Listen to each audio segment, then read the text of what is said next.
L'overhead squat ou squat d'arraché est un exercice où le but du jeu est d'avoir les bras tendus avec cette barre au-dessus de la tête et descendre en position de squat. Ce qui va se passer, c'est qu'il y a quelques consignes à respecter, notamment au niveau de ta position. C'est difficile à mettre en place du coup sur un squat snatch, mais du coup, si tu t'habitues à le faire et à le mettre en place du coup sur ton overhead squat, ça deviendra une habitude classique du coup sur ton mouvement.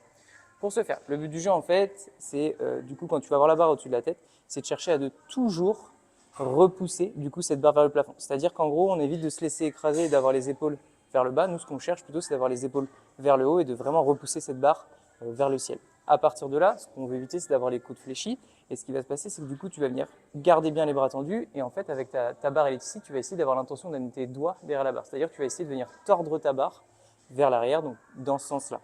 À partir de là, du coup, ça va venir engager tes aisselles face à toi et ça te permettra d'avoir une position beaucoup plus solide. Au niveau du squat, tu prends la même largeur que sur ton squat snatch, c'est-à-dire une position de réception qui est naturelle.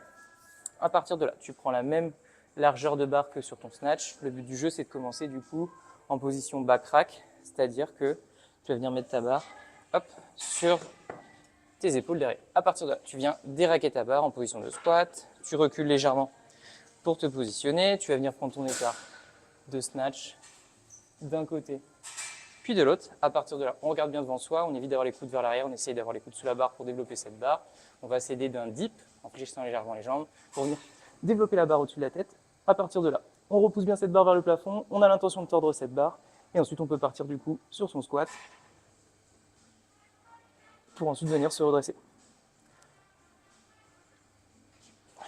Petit tips au niveau de la respiration, essaye d'être en appui sur ton mouvement. Ça donne j'inspire, je bloque et je souffle. Dès que c'est terminé, tu raccompagnes la barre, hop, et tu la réceptionnes en position de squat, tu resserres les mains, tu rentres en glutté contre ton rack, tu regardes bien à droite et à gauche que ta barre est posée, et tu fais un squat pour reposer ta barre.